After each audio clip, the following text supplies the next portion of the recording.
আব্দুল্লাহ বিন ওমর রাদিয়াল্লাহু তাআলা আনহু বলেন, তিনি বলেন আন্না রাসূলুল্লাহ সাল্লাল্লাহু আলাইহি ওয়াসাল্লাম বলেন, মান দাখালা সুক, কেউ যদি বাজারে প্রবেশ করে। আপনারা সবসময় বাজারে ঢুকছেন, কিন্তু বাসাতে বেরোয় সিকো ঢুকবেন মার্কেটে। হ্যাঁ, আপনি নিজের এলাকা থেকে বেরিয়েছেন, আপনি সিটির মধ্যে শহরের মধ্যে আসছেন, অথবা দোকানপাটে যাচ্ছেন। নিচে নামলেই তো শহরে বাস করছেন, নিচে নামলেই তো দোকানপাট, বাজার।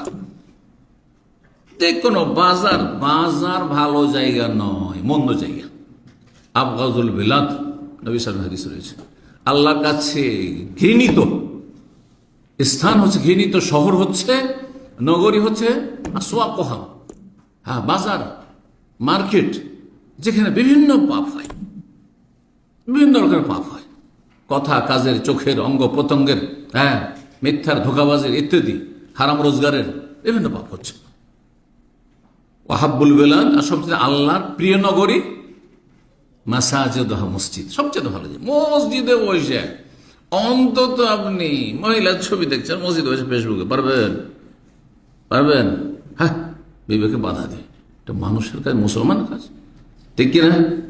আরে কোরআন যদি তেলাওয়াত নাও করে, জিকির আজকার নাও করে, এমনিতে বসে থাকে মানুষ, বসে থাকে মসজিদে, বসে থাকে, আপনার ভালো কাজের জন্য আছে।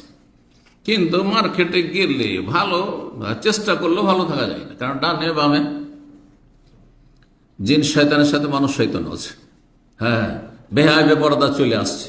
হ্যাঁ, মনটা বলছে একটু দেখেই নি কেমন, গেলে হ্যাঁ গোনা শুরু হয়ে গেল। মান দাখালা সুক, যে ব্যক্তি বাজারে প্রবেশ করবে আর বলবে লা ইলাহা ইল্লাল্লাহু ওয়াহদাহু, দেখেন এখানে কতটি বাক্য আছে, একটু বেশি আছে। লা ইলাহা ইল্লাল্লাহু ওয়াহদাহু লা শারীকা লাহু লাহুল মুলকু ওয়া লাহুল হামদু ইউহয়ী ওয়া ইউমীতু, ইউহয়ী ওয়া ইউমীতু দুটোকে একটি করলাম। ওয়া হুয়া হাইয়্যুন লা ইয়ামুত বিয়াদিহিল খায়রু ওয়া হুয়া আলা কুল্লি শাইইন কাদির। কয়টি আছে? 9টি বাক্য আছে। আগেরটিতে কয়টি ছিল? 6টি, তার 3টি বেশি আছে। যদি বাজারে ঢোকার সময় পাঠ করে নেন, কয়বার? একবার পাঠ করবেন, তাহলে কি হবে? কাতাবাল্লাহু লাহু আলফা আলফি হাসানাতিন, আল্লাহ তার হাজারকে হাজারে গুণ দিয়ে যত হয় ততটা নেকি লিখবেন। আলফা আলফ, হাজার হাজারে গুণ দিলে কি হয়? হ্যাঁ, কত? 10 লক্ষ। হ্যাঁ, 10 লক্ষ না, 1 মিলিয়ন। জি, 10 লক্ষ, ঠিক কিনা?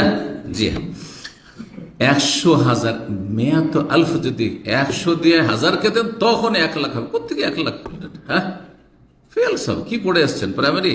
জি, অনেকেই বিএ পাশ করে এসছে আর অঙ্ক বলেন তো মিসকিন। এটা কেমন কথা হইল রে ভাই? ওয়ামাহা আনহু আলফা আলফে সাইয়্যাহ, আর তার হাজারকে হাজার দিয়ে গুণ দেন, এতটি গুনাহ তার মুছে ফেলবে আল্লাহ রাব্বুল আলামিন। তার মানে 1 মিলিয়ন, 10 লক্ষ গুনাহ মাফ হবে। ওয়া রাফা লাহু আলফা আলফ দরজা, আর তার 1 মিলিয়ন মর্যাদা, দরজা উঁচা করবে, মাকাম উঁচা করবে, মাকাম মর্তবা উঁচা করবে আল্লাহ রাব্বুল আলামিন। হাদিসে এত বেশি ফজিলত রয়েছে যে ফজিলত অসাধারণ। আর হাদিসটি বুখারী মুসলিমে নেই। হাদিসটি কিসে আছে? মুসনাদ আহমদে আছে, তিরমিজিতে আছে, মুসনাদ হাকিম, এগুলিতে আছে। তিরমিজির 3350 নম্বর হাদিস। আল্লামা আলবানী রাহিমাহুল্লাহ বর্তমান 20 শতাব্দীর অদ্বিতীয় মুহাদ্দিস, তিনি হাদিসটিকে হাসান বলেছেন, গ্রহণযোগ্য, আমলযোগ্য বলেছেন। সহিহুল জামে আরো অন্যান্য হাদিসের যেসব তাহকিক, তা গবেষণা, তাতে কিন্তু বেশ কিছু বিজ্ঞ ওলামারা জয়ীফও বলেছেন।